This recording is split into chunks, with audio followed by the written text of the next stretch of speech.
Voltamos a falar ao vivo com a repórter Maiara Foco sobre o incêndio que atinge a Mata da Baleia, na região leste de Belo Horizonte. Olha que absurdo, por causa de um fogo, né, que pode ter sido, logicamente, pode ter sido aí criminoso, pacientes vão ter que ser transferidos por causa da fumaça intensa, inclusive pacientes oncológicos.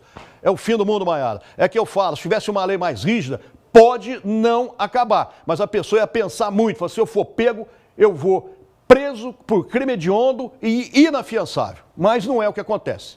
É com você.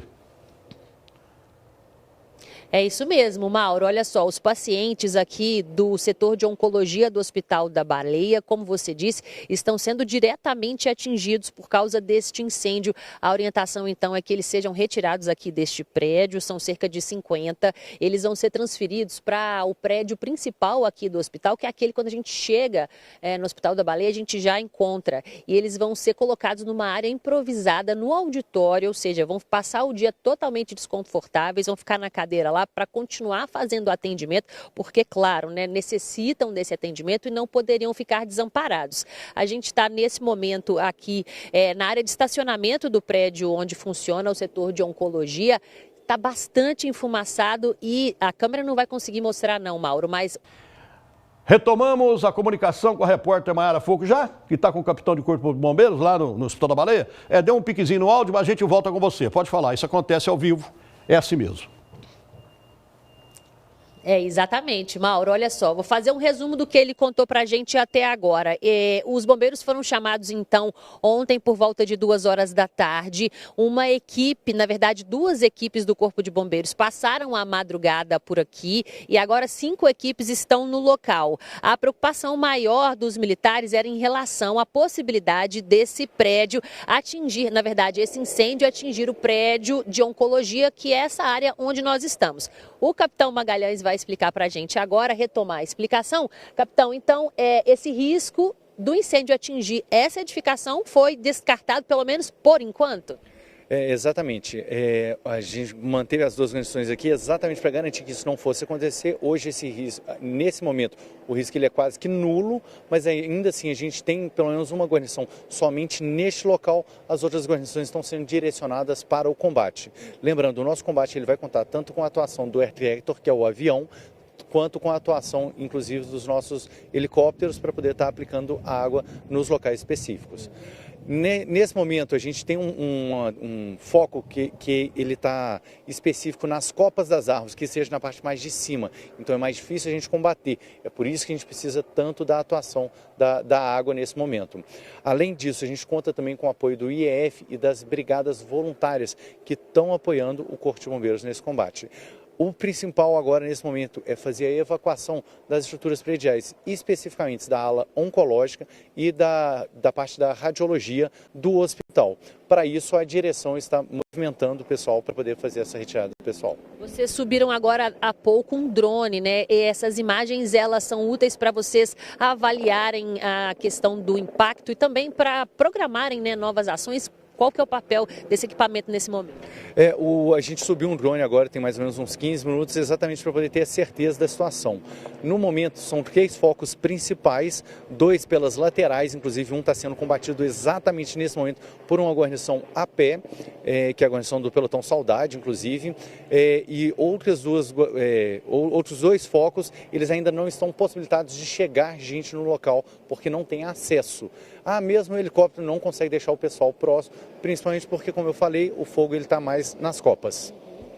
O Mauro comentou bastante agora durante o jornal em relação às causas deste incêndio.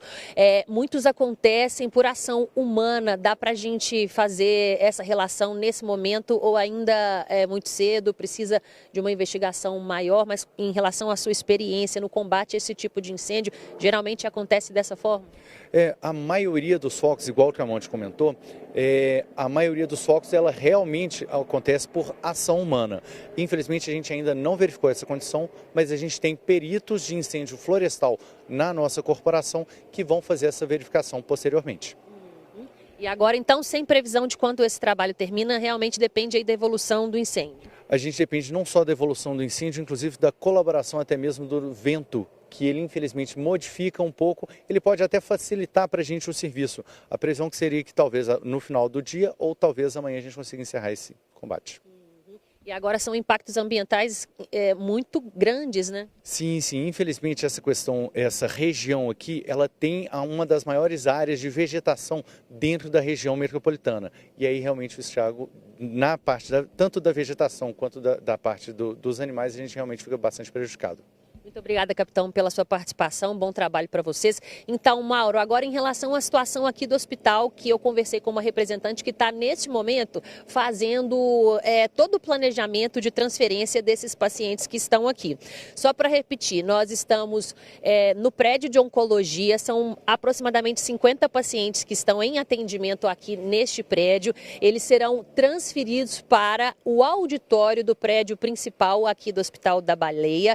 A funcionária da unidade aqui me informou que eles vão improvisar uma estrutura, porque esses pacientes precisam, continuar o tratamento, que, como a gente sabe, tratamento de oncologia é muito delicado, não é fácil, e lá eles vão receber os medicamentos, vão sentar ali nas cadeiras do auditório para que eles realmente consigam passar o dia por aqui.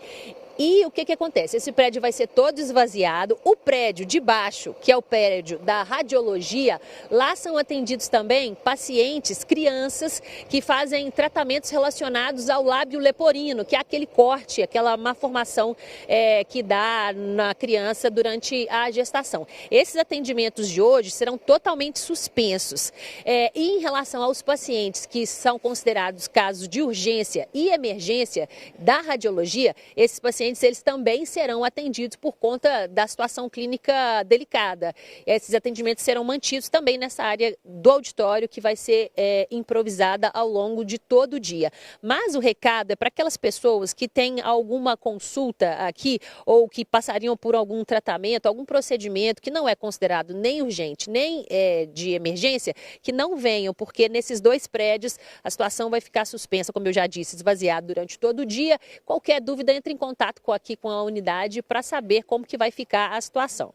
Então, por enquanto, o que a gente tem de informação é tudo isso que nós falamos agora e a expectativa aqui dos bombeiros de conseguirem controlar essa situação, que é bastante grave. Como a gente vê, tem reflexo aqui para o paciente, né, Mauro? Que mais uma vez precisava vir aqui nesse processo que, como a gente já disse, é bastante complicado e hoje está prejudicado por conta de um incêndio que, como o militar falou agora com a gente, pode ter sido sim causado por ação humana.